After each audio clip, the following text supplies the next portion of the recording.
Hello everyone, आज हम cover करने वाले हैं हिंदी व्याकरण के सामान्य हिंदी के टॉप 50 एमसीक्यूज जो आपके हर एक प्रतियोगी परीक्षा के लिए अति महत्वपूर्ण रहने वाले हैं।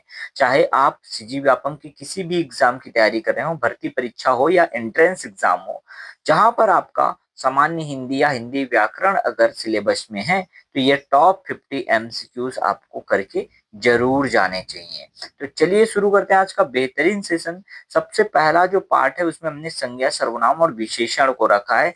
तो देखिए, सबसे पहला क्वेश्चन देखिए, निम्नलिखित में से कौन सा शब्द जातिवाचक संज्ञा है। देखिए, जातिवाचक संज्ञा की बात कर रहा है तो करेक्ट आंसर ऑप्शन सी लड़का है, क्योंकि आप यहाँ पर देख पाएंगे लड़का जो है एक जाति को जो है संबोधित कर रहा है। ठीक है, जाति एक वर्ग का बोध करा रहा है। ठीक है, तो इसलिए जातिवाचक संज्ञा लड़का करेक्ट आंसर है। नेक्स्ट क्वेश्चन देखिए, सोना बहुत कीमती धातु है। सेकंड क्वेश्चन देख सकते हैं आप, स्क्रीन पे दिख रहा होगा। सोना बहुत कीमती धातु है। इस वाक्य में सोना किस प्रकार की संज्ञा है। तो सोना को पूछ रहा है किस प्रकार की संज्ञा है। तो आप सभी को पता है ये मटेरियल नाउन है, द्रव्यवाचक संज्ञा है, पदार्थवाचक संज्ञा है सोना। तो करेक्ट आंसर क्या होगा इसका, ऑप्शन सी होगा। द्रव्यवाचक संज्ञा किसी पदार्थ, धातु या तरल का बोध कराती है। ओके, तो यहाँ पे एक्सप्लेनेशन भी हमने दिया हुआ है। थर्ड क्वेश्चन देखिए, जो कि सर्वनाम के प्रयोग से संबंधित है। थर्ड क्वेश्चन है, आप जो है आप सर्वनाम किस प्रकार का है, आपको बस प्रकार बताना है। तो इसका करेक्ट आंसर होगा निजवाचक सर्वनाम। आप किस प्रकार का सर्वनाम है, निजवाचक निजवाचक सर्वनाम है। आपका प्रयोग स्वयं के लिए होता है ना, इसलिए ये जो है क्या है, निजवाचक सर्वनाम है ना। चलिए आगे देखिए,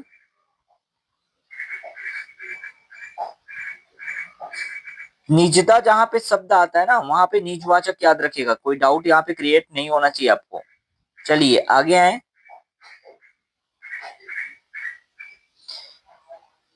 विशेषण की अवस्थाएं कितनी होती है। बहुत अच्छा क्वेश्चन है ये। क्वेश्चन जो है आपको एग्जाम में बहुत कम देखने को मिलता है, या आप अगर कोई बुक प्रिपेयर करते हैं तो वहां पर बहुत कम ये देखने को मिलता है। ये क्वेश्चन थोड़ा हटके, इसको स्टार भी लगाइएगा, क्योंकि विशेषण की अवस्थाएं पूछा है। और विशेषण की 3 अवस्था होती है, याद रखिएगा, मूल अवस्था, उत्तर अवस्था और उत्तम अवस्था। ठीक है, आपने पढ़ा होगा इसको, इंग्लिश में आपने पढ़ा होगा ज्यादा अच्छे से। कंपैरेटिव डिग्री आपने सुपरलेटिव डिग्री पढ़ा है ना, बस वही तो है। ठीक, तो करेक्ट आंसर क्या होगा, ऑप्शन जो है बी होगा 3। ठीक है, आगे देखिए, या वह लड़की सुंदर लड़की है। देखिए ये क्वेश्चन है, प्रश्न क्रमांक 5, वह बहुत सुंदर लड़की है, ऐसा है। ठीक है, इस वाक्य में सुंदर का विशेषण भेद आपको बताना है। तो सुंदर किसको जो है यहाँ पे कर सकता है, ये बता पूछ रहा है कि सुंदर जो शब्द है वो किस प्रकार का विशेषण है। ठीक है, तो कोई दिक्कत नहीं है, यहाँ पे विशेषण का भेद बस बताना है आपको। देखिए, परिमाणवाचक है, संख्यावाचक है, गुणवाचक है या सार्वनामिक है। तो आप सभी को पता है इसका करेक्ट आंसर गुणवाचक है। ठीक है, प्रश्न क्रमांक 5 का बिल्कुल करेक्ट आंसर ऑप्शन सी है। गुण, दोष, रंग, आकार आदि को बताने वाला जो है गुणवाचक होता है। ठीक है, आगे देखिए, प्रश्न क्रमांक 6 से 10 में आते हैं। प्रश्न क्रमांक 6 आपको स्क्रीन पर दिख रहा होगा, राम खाना खाता है। इस वाक्य में क्रिया का काल कौन सा है। तो देखिए, राम खाना खाता है एकदम बहुत आसान सा है। क्रिया बताना है, क्रिया का काल बताना है, मतलब यहाँ पे टेंस से संबंधित सवाल पूछा है। भूतकाल है, भविष्य काल है, सामान्य वर्तमान काल है कि संदिग्ध वर्तमान काल है। ठीक है, तो इसका करेक्ट आंसर है सामान्य वर्तमान काल। राम खाना खाता है, बस बहुत सिंपल सा सामान्य वर्तमान काल का सेंटेंस है। वह खाना खा चुका था, यह किस काल का उदाहरण है। देखिए, ये वह खाना खा चुका था बोल रहा है ना, तो बस कोई दिक्कत नहीं है, यहाँ पर आराम से बता सकते भूतकाल है। लेकिन किस तरह का भूतकाल है, तो पूर्ण भूतकाल है, क्योंकि पूरी तरह से उसने काम समाप्त कर लिया था अपने अपने जो बीते हुए समय में। ठीक है, खाना खाने का जो है काम है वो पूरा कर चुका था। तो इसका करेक्ट आंसर पूर्ण भूतकाल होगा। चलिए नेक्स्ट क्वेश्चन देखें, जिस क्रिया का फल कर्ता पर पड़े वह क्रिया क्या कहलाती है। अब देखिए, जिस क्रिया का फल कर्ता पर पड़े उसको क्या कहते हैं, ये पूछा है। तो सकर्मक, अकर्मक, द्विकर्मक या प्रेरणार्थक। बहुत आसान है। तो जिस क्रिया का फल अगर कर्ता पर पड़ता है तो वह क्रिया कहलाती है अकर्मक क्रिया, याद रखिएगा। ठीक है, अकर्मक क्रिया में कर्म की आवश्यकता नहीं होती। कर्ता जो है किस पर पड़ता है, फल पर ही पड़ता है। यहाँ पर याद रखिए, फल जो है कर्ता पर ही पड़ता है, मतलब जो रिजल्ट निकलता है वो कर्ता पर ही निकलता है। ठीक है, तो ये अकर्मक क्रिया का उदाहरण है। इस क्वेश्चन को भी अच्छे से स्टार लगा करके रखिएगा। मोस्ट इंपॉर्टेंट, जिस क्रिया का फल कर्ता पर पड़े वह क्रिया अकर्मक क्रिया कहलाती है। ओके, चलिए नेक्स्ट क्वेश्चन देखें। माँ बच्चे को सुलाती है। अब ये इस वाक्य में क्रिया का भेद कौन सा है? माँ बच्चे को सुलाती है, यहाँ पर आप समझिए, माँ बच्चे को सुलाती है, इस वाक्य में क्रिया का भेद आपको बताना है। अकर्मक, सकर्मक, प्रेरणार्थक या पूर्वकालिक। तो करेक्ट आंसर प्रेरणार्थक है। कर्ता स्वयं कार्य न करके दूसरों को करने की प्रेरणा दे रहा है। भाई वो खुद नहीं सो रही है, खुद नहीं सो रही है, दूसरे को सुलाने का प्रयास कर रही है। जैसे टीचर भी है, अगर पढ़ा रहे हैं तो खुद तो नहीं पढ़ रहे हैं, वो पढ़ा रहे हैं, तो प्रेरणार्थक ही होगा। ठीक है, याद रखिएगा। चलिए, द्विकर्मक क्रिया एकदम आसान है, जैसा नाम वैसा ही काम, बहुत सिंपल है। प्यारे बच्चों ध्यान से देखिए, निम्न में से कौन सी द्विकर्मक क्रिया का उदाहरण है? ठीक है, तो यहाँ पर दो ठो कर्म आपको दिखाई देने चाहिए। देखिए, वह सोता है द्विकर्मक है क्या? नहीं, इसमें तो एक ही कर्म है। राम ने सेब खाया, एक ही कर्म है। गीता लड़की जो है गाती है, ये भी एक ही कर्म। लेकिन अगर यहाँ पर देखिए ऑप्शन सी में शिक्षक ने छात्र को गणित पढ़ाया, तो ये जो है ना, ये बिल्कुल आसान सा है। यही शिक्षक ने छात्र को गणित पढ़ाया, ये द्विकर्मक क्रिया का उदाहरण है, ऑप्शन सी। यहाँ पर दो ठो कर्म है, एक तो छात्र जो है अप्रत्यक्ष है, और गणित या जो गणित या जो भी आप कह सकते हैं, यहाँ पे उदाहरण के तौर पर तो गणित लिया है। जो भी सब्जेक्ट का नाम डाल दे, किसी भी विषय का, किसी भी लैंग्वेज का, भाषा का, इंग्लिश पढ़ाया, अंग्रेजी पढ़ाया, सभी डाल सकते हैं ना। तो उसको जो है अगर आप देखें तो वो प्रत्यक्ष है, जबकि छात्र जो है अप्रत्यक्ष कर्म है। तो यहाँ पर दो कर्म है, याद रखिएगा। चलिए नेक्स्ट क्वेश्चन देखें। नेक्स्ट क्वेश्चन, कारक और विभक्ति से 11 से 15 क्वेश्चन तक आपको कारक और विभक्ति के प्रश्न देखने को मिलेंगे। चलिए देखें, प्रश्न क्रमांक 11 देखिए, आपकी स्क्रीन पर दिख रहा होगा। हिंदी में कारकों की कुल संख्या कितनी है? बहुत सिंपल सा क्वेश्चन है। हिंदी में कुल कारक कितने हैं? 8 कारक हैं भाई। कर्ता ने कर्म को करण से के द्वारा, आपने बहुत अच्छे से रट्टा मारा होगा, बहुत आसान प्रश्न है। नेक्स्ट क्वेश्चन देखिए, राम ने सेब खाया, इस वाक्य में ने किस कारक की विभक्ति है? तो कर्ता ने कर्म को करण से के द्वारा, बस ये आप लगाइए, और करेक्ट आंसर क्या हो गया? ऑप्शन बी हो गया, कर्ता ने। ठीक है, नए शब्द आ गए ना। देखिए, ट्रिक आपको नहीं पता है तो आपको डिटेल्ड क्लास आपको देखना पड़ेगा। ठीक है, यहाँ पर मैं थोड़ा फास्ट इसलिए चल रहा हूँ क्योंकि टॉप एमसीक्यू हम करें 50 प्रश्न, और यहाँ हम मान के चल रहे हैं कि आपने ये सब टॉपिक कभी ना कभी पढ़े होंगे, यहाँ प्रैक्टिस करने आप आए हैं। ठीक है, तो उसी हिसाब से हम यहाँ पे थोड़ा स्पीडली यहाँ पे कवर करते हुए चल रहे हैं। 50 क्वेश्चन कम समय में आपका, हम 50 क्वेश्चन कवर कर दें, ये हमारा उद्देश्य है। ठीक है, चलिए प्रश्न क्रमांक 13 देखिए, वह चाकू से फल काटता है, इसमें से जो से है किस कारक का चिन्ह है? तो कर्ता ने कर्म को करण से के द्वारा, तो यहाँ पर करण कारक है, क्योंकि करण से इसका उपयोग किया जा रहा है। किसका उपयोग किया जा रहा है? चाकू का उपयोग किया जा रहा है, किसके लिए? फल को काटने के लिए। तो ऑप्शन सी बिल्कुल करेक्ट है। ठीक है, बस कर्ता ने कर्म को याद रखिए, वो आप एक फॉर्मूला ना, कर्ता ने कर्म को करण से के द्वारा संप्रदान को के लिए अपादान से अलग होने का भाव है ना, ये सब जो है ना आपको याद होना चाहिए। चलिए नेक्स्ट क्वेश्चन देखते हैं। प्रश्न क्रमांक 14 आपकी स्क्रीन पर दिख रहा होगा। पेड़ से पत्ता गिरा, देखिए यहाँ पर भी से शब्द आया है, लेकिन यहाँ पे अलगाव हो रहा है। तो कर्ता ने कर्म को करण से के द्वारा संप्रदान, ये अपादान, ये सब आप याद कीजिए ना, आराम से बन जाएगा। तो कौन सा कारक है जल्दी बताइए। चलिए ऑप्शन है करण, अपादान, संप्रदान या अधिकरण। तो इसका करेक्ट आंसर अपादान कारक है। अलगाव जहां होता है, ठीक है, टूटने का, दूर होने का जहां भाव प्रकट होता है जिस से शब्द से, वहां पर अपादान कारक होता है। ठीक है, चलिए नेक्स्ट क्वेश्चन देखिए। प्रश्न क्रमांक 15 देखिए, में और पर। तो में पर कौन सा होता है? बिल्कुल अधिकरण होता है, ऑप्शन सी। यहाँ पर तो आपको अगर वो याद है ना, वो फॉर्मूला याद है, तो आपको ये कोई परेशानी वाली बात नहीं है। ठीक है, चलिए आगे देखिए। प्रश्न क्रमांक 15 तक आप आ गए हैं। तो आप सभी को भी अगर कारक के वो सूत्र याद है ना, कर्ता ने कर्म को वाला, तो आप आराम से ऐसे क्वेश्चन कर पाएंगे। तो इसका करेक्ट आंसर क्या है, समझ आ गया ना? अधिकरण कारक है। में पर अगर शब्द आ रहा है तो वो अधिकरण कारक आता है। ठीक है, चलिए आगे बढ़े।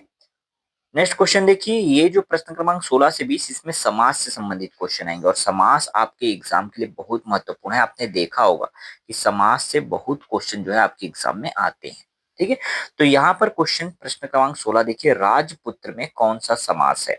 अब राजपुत्र में देखिए समास का प्रकार पूछ रहा है, द्वंद्व समास, बहुब्रीहि समास, तत्पुरुष समास और द्विगु समास। तो राजपुत्र में जो है तत्पुरुष समास है। राजपुत्र का जो अगर हम लोग बात करें समास क्या होगा, तो यहाँ पर देख सकते हैं राजा का पुत्र होगा। ठीक है, राजा का पुत्र इसका करेक्ट आंसर होगा। तो भाई यहाँ पर देख सकते हैं तत्पुरुष समास बिल्कुल सही है। पंचवटी यहाँ पर जो है देखिए गिनती वाले जहां पर भी आते हैं, ये भी आपको ट्रिक पता है, पंचवटी, पांच वट, बस इतना ही आपको पकड़ना है, मेन काम है ना। द्विगी समास आ जाएगा, द्विगु में ही संख्या की बात की जाती है, पांच वटों का समूह। ठीक है, संख्या अगर आ गया तो द्विगु समास। ठीक, चलिए आगे बढ़े। नील कमल में समास भेद बताइए, समास का भेद क्या है इसमें, कौन से प्रकार का समास है। नील कमल, नील कमल देखिए बहुत अच्छा क्वेश्चन है ये, बहुत बार रिपीट भी हुआ है। चलिए बताइए, द्वंद्व समास नहीं हो सकता क्या, हाँ बहुब्रीहि समास, कर्मधारय समास, द्विगु समास, द्विगु समास में तो आपको पता है संख्या आता है, अभी अभी किया जो क्वेश्चन है ना। चलिए तो इसका करेक्ट आंसर क्या होगा, इसका कर्मधारय समास होगा, क्योंकि नीला है जो कमल, ठीक है, नीला है जो कमल, ये इसका क्या होगा, समास का विग्रह होगा। और यहीं पर आप यहाँ पर इसका समास विग्रह करके भी बता सकते हैं कि ये कर्मधारय समास है। ठीक है, बहुव्रीहि समास से क्वेश्चन देखते हैं, दशानन में कौन सा समास है। ये बहुव्रीहि समास मैंने पहले ही बता दिया, ठीक है, लेकिन आपको ये एक आइडिया लग जाना चाहिए कि दशानन जिसका किसको कहते हैं, 10 आनन, 10 जिसके सिर हैं, अर्थात रावण। यहाँ पर एक सामान्य अर्थ नहीं निकलता, एक विशेष अर्थ निकलता है, बहुव्रीहि समास इसका बहुत अच्छा उदाहरण है। और इस तरह के क्वेश्चन बहुव्रीहि समास से देखे जाते हैं। ठीक है, तो इसका करेक्ट आंसर ऑप्शन सी होगा।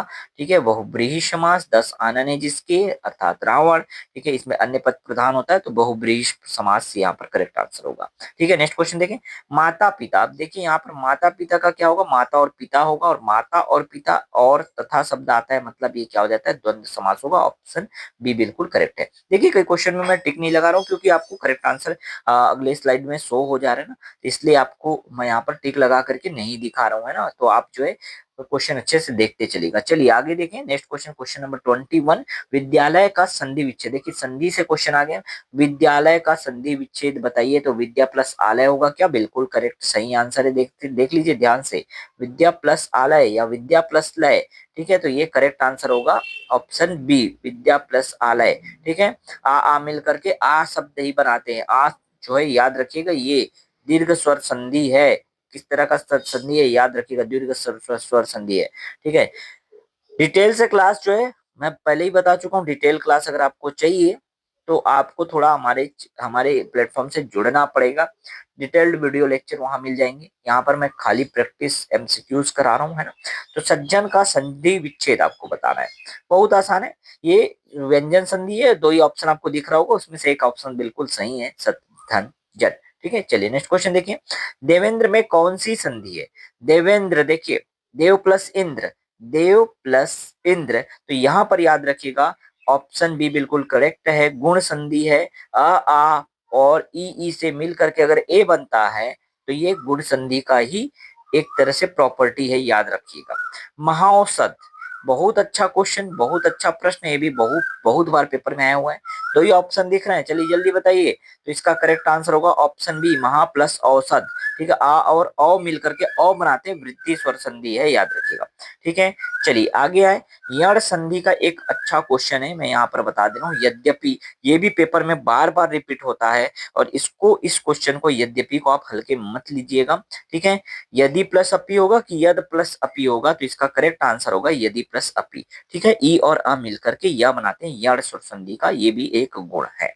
ठीक है, आगे देखिए, अब 26 से 30 तक आप उपसर्ग और प्रत्यय की क्वेश्चन जो है प्रैक्टिस करेंगे। ठीक है, अनुशासन में उपसर्ग कौन सा है, तो अनुशासन में कौन सा उपसर्ग है, अनु है, एकदम सिंपल सा क्वेश्चन। उपसर्ग ऐसे शब्द होते हैं जो किसी शब्द के सामने प्रयुक्त होते हैं। ठीक है, अनु इसका करेक्ट आंसर होगा। उर्दू का उपसर्ग यहाँ पर है बेकार। देखिए उर्दू का है, याद रखिएगा, बेकार एक उर्दू उपसर्ग है, और इसमें क्या हो, करेक्ट आंसर बताइएगा। उपसर्ग बेकार का, बेकार में उपसर्ग कौन सा है, बे है। ठीक है, एक उर्दू शब्द है। ठीक है, याद रखिएगा, जिसका अर्थ क्या होता है, बिना होता है। यहाँ पर मैंने एक्सप्लेनेशन भी दिया, वो भी आप जरूर पढ़िएगा। लिखावट में प्रत्यय कौन सा है ये बताइए, तो लिख प्लस आवट, लिखावट, ऑप्शन बी, ऑप्शन ए कौन सा सही आंसर है, ऑप्शन ए है बिल्कुल, लिख प्लस आवट। ठीक है, लिखावट, ऑप्शन ए बिल्कुल करेक्ट आंसर है। नेक्स्ट क्वेश्चन देखिए, मूल धातु, यहाँ पे मूल धातु से संबंधित प्रश्न है। देखिए मूल धातु और प्रत्यय कौन सा, ये आपको बताना है। तो मिलावट, मूल धातु और प्रत्यय दोनों को बताना है, तो इसका मतलब कुल मिला के अलग अलग करना है, मिलावट शब्द को अलग अलग कीजिए। तो क्या हो जाएगा, तो मिल प्लस आवट होगा कि मिला प्लस आवट होगा? मिल प्लस आवट होगा, बिल्कुल करेक्ट। नेक्स्ट क्वेश्चन देखें, सुरक्षित में प्रत्यय कौन सा होगा? सुरक्षित, तो भाई इसमें बिल्कुल करेक्ट आंसर आपको दिख रहा होगा, इत प्रत्यय लगेगा, ऑप्शन ए। ठीक है, चलिए आगे देखें, अलंकार से संबंधित कुछ क्वेश्चन है, ठीक है, वो हम कवर कर लेते हैं। पीपर पात सरिस मन डोला, इसमें कौन सा अलंकार है? उपमा अलंकार है कि रूपक अलंकार है? तो ये याद रखिएगा, सरिस मतलब होता है समान, उपमा है, उपमा मतलब किसी के समान अगर कुछ ऐसा उदाहरण आता है, किसी से तुलना करता है, किसी के समान बताता है, तो वो उपमा अलंकार होता है। ठीक है, रूपक अलंकार की बात करें तो उसका मुख चंद्रमा है, कौन सा अलंकार है? तो उसका मुख चंद्रमा है, ये भी क्या होगा? ये रूपक अलंकार होगा। क्यों? उपमेय में उपमान का अभेद आरोप लगा रहा है भाई कि उसका मुख चंद्रमा के समान है। ठीक है, समझ गए? उत्प्रेक्षा अलंकार का एक क्वेश्चन बहुत बेहतरीन यहाँ पर क्वेश्चन दिख रहा है। ठीक है, मानो मेघ घिर आए हों, इसमें तो मैंने आंसर बता ही दिया, उत्प्रेक्षा अलंकार है। ठीक है, मानो जानो ऐसा शब्द आ गया, उत्प्रेक्षा अलंकार का होता है। ठीक है, इसीलिए मैंने आपको यहाँ पे पहले ही बता दिया। ठीक है, आगे देखिए, कनक कनक ते सौ गुनी मादकता अधिकाए, तो इसमें याद रखिएगा कनक कनक का दो अर्थ है और ये यमक अलंकार है। इसमें कनक दो बार प्रयुक्त हुए, दो बार अलग अलग अर्थ है, एक का अर्थ है धतुरा और एक का अर्थ है सोना। ठीक है, चलिए आगे देखें, प्रश्न क्रमांक 35 देखिए, जहां एक शब्द एक बार आए पर उसका अर्थ जो है हर बार अलग अलग हो, तो वहां पर कौन सा अलंकार होता है? तो उसमें जो है याद रखिएगा श्लेष अलंकार है, ऑप्शन बी बिल्कुल करेक्ट है। ठीक है, चलिए नेक्स्ट क्वेश्चन देखें। नेक्स्ट क्वेश्चन आपको यहाँ पर रस और छंद से क्वेश्चन देखने को मिलेगा। ठीक है, प्रश्न क्रमांक 36 से, चलिए 36 से 40 तक यहाँ पर आपको रस और छंद के क्वेश्चन मिलेंगे। ठीक है, अभी आपको दो ही ऑप्शन दिख रहे होंगे, कोई दिक्कत वाली बात नहीं है, आपको केवल प्रैक्टिस करते जाना है क्वेश्चन का। श्रृंगार रस का स्थायी भाव क्या है? तो श्रृंगार रस का स्थायी भाव रति है, ऑप्शन बी बिल्कुल करेक्ट है। वीर रस का स्थायी भाव क्या होता है? उत्साह होता है, ऑप्शन बी बिल्कुल करेक्ट है। थोड़ा फास्ट चलते हैं। ठीक है, दोहा छंद में चरणों की संख्या कितनी होती है? दोहा छंद में 4 चरण ही होते हैं, आपको पता है ना? विषम में 13 होते हैं और सम में 11 मात्रा होती है। ठीक है, तो छंद भी आपको पढ़ना बहुत जरूरी है। चौपाई के प्रत्येक चरण में कितनी मात्राएं होती है? तो चौपाई का याद रखिएगा 16-16 मात्राएं होती है। ठीक है, आगे आते हैं, रस को काव्य की आत्मा किसने कहा था? मोस्ट इंपॉर्टेंट क्वेश्चन, बहुत बार रिपीट हुआ है, तो याद रखिएगा रस को काव्य की आत्मा भरत मुनि ने कहा था। ठीक है, नेक्स्ट क्वेश्चन जो है 41 से 45 तक, ये आ गया मुहावरे और लोकोक्ति से संबंधित। अंगूठा दिखाना मुहावरे का अर्थ क्या है? अंगूठा दिखाने का अर्थ क्या होता है? तो अंगूठा दिखाने का अर्थ होता है साफ साफ मना कर देना। अंगूठा दिखाना जिसको ठेंगा दिखाना बोलते हैं ना, साफ मना कर देना। ठीक है, चलिए आगे आते हैं। सामना ना करना, यहाँ पर देखिए आंखें चुराना, सामना ना करना या आंखें बंद करना, क्या होगा? आंखें चुराना, सामना ना करना। ठीक है, बिल्कुल सही आंसर है इसका। अब आगे देखिए, नाक में दम करना, नाक में दम करना का अर्थ क्या है? तो नाक में दम कर देना मतलब बहुत परेशान करना, ऑप्शन बी बिल्कुल करेक्ट है। आगे देखिए, प्रश्न क्रमांक 44 आपको दिख रहा होगा, अकेला चना भाड़ नहीं फोड़ सकता, इसका अर्थ क्या है? तो अकेला जो आदमी है ना, ये बड़ा काम नहीं होता, अकेले आदमी से कोई बड़ा काम नहीं होता, ये इसका करेक्ट जो है आंसर होगा। ठीक है, आगे देखिए, 9 2 11 होना एक तरह का मुहावरा ही है और इसका जो अर्थ क्या है ये बताना है। तो 9 2 11 का मतलब होता है भाग जाना, बिल्कुल सही, ऑप्शन बी बिल्कुल करेक्ट है। ठीक है, अब जो है लास्ट सेक्शन में आ गए हम लोग, 50 क्वेश्चन जो है ये इसका लास्ट सेक्शन है, 40 से 50 तक के। इसमें आपको विलोम शब्द से क्वेश्चन देखने को मिलेंगे और भी प्रश्न देखने को मिलेंगे। तो सबसे पहला प्रश्न आपको देखिए, आदान का विलोम शब्द है, आदान का क्या होता है? प्रदान होता है, ऑप्शन बी बिल्कुल करेक्ट है। कमल का पर्यायवाची कौन सा नहीं है बता रहा है, तो याद रखिएगा कमल का पर्यायवाची जो है जलद नहीं है। ठीक है, जलद शब्द दे करके ना जलज और जलद में आपको बहुत कंफ्यूज करता है। ठीक है, तो याद रखिएगा जलज और जलद, हम पढ़ के गए रहते हैं जलज, और ऑप्शन में अगर जलद आ गया तो हमको यही याद आता है कि भाई यही तो क्या है, यही तो कमल है। पर नहीं, जलद नहीं होता है, जलज होता है, जल से उत्पन्न। ठीक है, तो ऑप्शन बी बिल्कुल यहाँ पर सही है। नेक्स्ट क्वेश्चन देखें, हार शब्द के कौन से अर्थ सही हैं? हार शब्द का भाई आपको याद रखना होगा। हार शब्द का मतलब क्या होता है? पराजय, और एक होता है हार का मतलब माला। तो ऑप्शन ए बिल्कुल करेक्ट है। अनेक अर्थ निकलते हैं ना, फूलों की माला और पराजय। चलिए नेक्स्ट क्वेश्चन देखें, शुद्ध वर्तनी वाला शब्द कौन सा है? अनुग्रहित कैसा लिखाता है? तो भाई ऑप्शन ए में जैसा दिख रहा है बिल्कुल आप वैसा ही लिखते होंगे, लेकिन यहाँ पे याद रखिएगा अनुग्रहित जो है इस तरह से नहीं लिखाता। अनुग्रहित नहीं होता, वो क्या होता है? अनुगृहित होता है। ठीक है, गृह लिखना है आपको, ये ग्रह नहीं होगा, गृह होगा, अनुगृहित। ठीक है, चलिए लास्ट क्वेश्चन, आज के सेशन का लास्ट क्वेश्चन देखते हैं। उम्मीद है आपको ये सेशन बहुत मजेदार लगा होगा, बहुत कुछ सीखने को मिला होगा। तो इसी तरह की इंपॉर्टेंट सभी सब्जेक्ट की जनरल नॉलेज, मैथ्स के क्वेश्चन, हर एक चीज के हर एक प्रैक्टिस करने के लिए आप हमारे इस प्लेटफॉर्म के साथ जुड़े रहिएगा। लास्ट क्वेश्चन कर लेते हैं, निम्नलिखित वाक्यों में शुद्ध वाक्य कौन सा है? तो दो ही ऑप्शन यहाँ पर दिख रहे हैं, कोई टेंशन वाली बात नहीं। मुझे प्यास लग रहा है कि मुझे प्यास लग रही, तो करेक्ट आंसर ऑप्शन बी है, मुझे प्यास लग रही है। तो इस तरह से आप देख पाए 50 क्वेश्चन। प्यास एक स्त्रीलिंग शब्द है, इसलिए यहाँ पर लग रही है आ रहा है। ठीक है, तो इस तरह से हमने 50 क्वेश्चन पूरे कवर कर लिए। आपके जो है हिंदी व्याकरण से संबंधित ऐसे प्रश्न जो आपके बहुत ही एग्जाम में, बहुत सारे एग्जाम में लगातार रिपीट हुए थे, उन 50 प्रश्नों का समावेश हमने यहाँ पर लेकर के आया था। ठीक है, कुछ प्रश्न में आपको चार ऑप्शन नहीं दिखे होंगे, लेकिन ये है कि आपका प्रैक्टिस हो गया सभी प्रश्न का, सबसे इम्पोर्टेंट ये है। ठीक है, तो चलिए, बहुत बेहतरीन सेशन, आपने आखिरी तक जो है इस सेशन को एंजॉय किया, आपने पढ़ा, आपने सीखा बहुत कुछ। तो इस वीडियो को लाइक जरूर कर दीजिएगा, अपने दोस्तों तक, अपने फ्रेंड्स तक शेयर करके। अभी तक हमारे इस प्लेटफॉर्म से नहीं जुड़े हैं तो प्लेटफॉर्म से जुड़ जाइएगा। मिलते हैं नेक्स्ट वीडियो में नए इंपॉर्टेंट क्लास के साथ, नए इंपॉर्टेंट अपडेट के साथ।